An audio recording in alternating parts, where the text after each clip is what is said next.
सिंहासनगता नित्यं पद्मासितकरद्वया सोदास्तु सदा देवी स्कंदमाता यशस्वनी। सभी प्रभु प्रेमियों को मेरा प्यार भरा राधे राधे।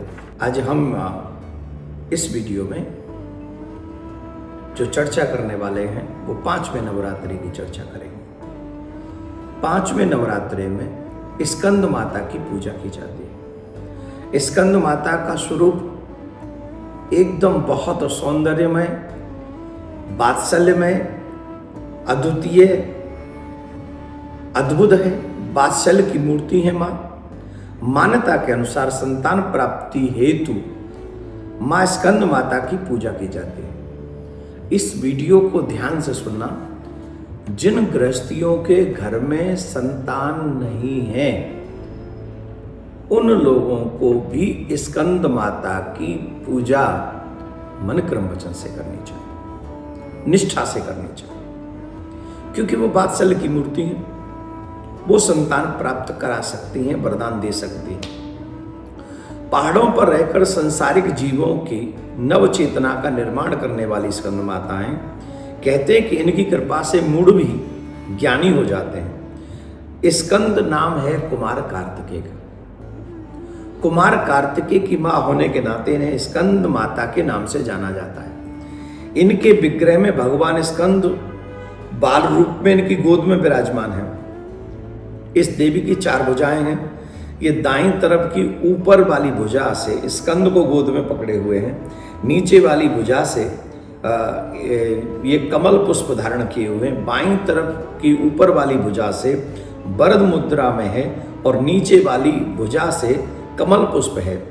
इनका वर्णन एकदम शुभ है। इनका वर्ण एकदम शुभ है, शुभ्र है और ये कमल के आसन पर विराजमान रहती हैं, इसलिए इन्हें पद्मासना भी कहा जाता है। पद्मासन पद्म नाम है वो पुष्प का, कमल का, तो पद्मासना भी कही जाती है। इनका जो वाहन है वह सिंह है।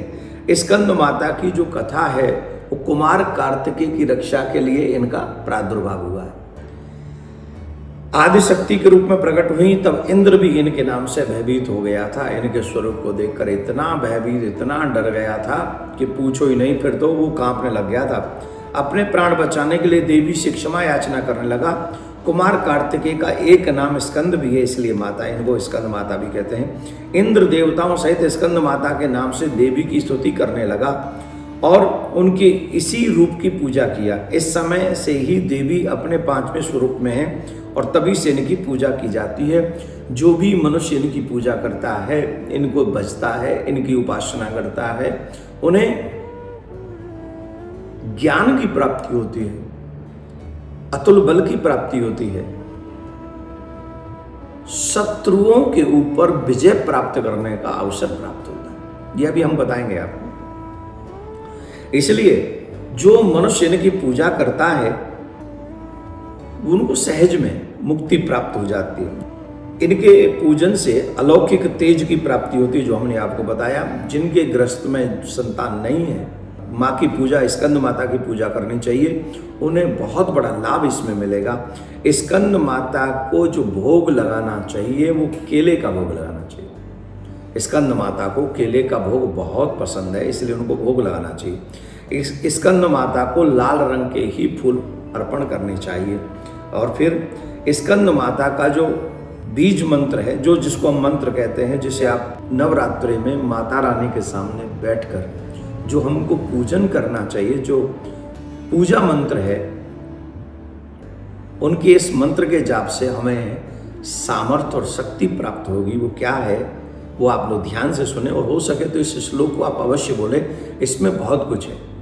जो शत्रुओं से भयभीत रहते हैं, जो डरते रहते हैं कि मेरे शत्रु हावी हो रहे हैं, मेरा ये, तो उन लोगों पर मेरा ध्यान है, वो इसको जरूर सुने।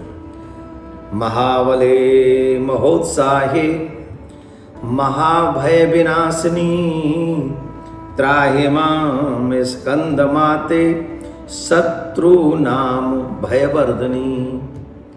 हे माँ, हम आपकी शरण में हैं। आप हमारे मन के भय को दूर कीजिए। हम आपकी शरणागत हैं स्कंद माता। आप हमारे उस भय को समाप्त करें जो भय हमें शत्रुओं ने दे रखा है।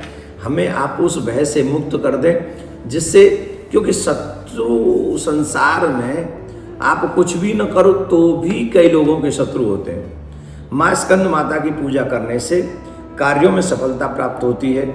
यदि शत्रुओं पर विजय भी प्राप्त करना चाहते हैं तो इस मंत्र का और इस व्रत का पूजन कर रहे हैं तो आपको निश्चित 5वें दिन की देवी की पूजा करने के बाद आपके शत्रुओं पर आपकी विजय प्राप्त होगी। इस श्लोक का जाप करते रहें, पाठ करें, माँ को केले का भोग लगाएं और माँ से प्रार्थना करें तो अज्ञानी भी ज्ञानवान हो जाएगा। आप सबके ऊपर माँ स्कंद माता की कृपा बनी रहे। जिन जिन को संतान और अज्ञानता जिनका नष्ट करना हो, संतान जिन्हें प्राप्त कराना हो, उनको ये वीडियो अवश्य शेयर कर दें। राधे राधे।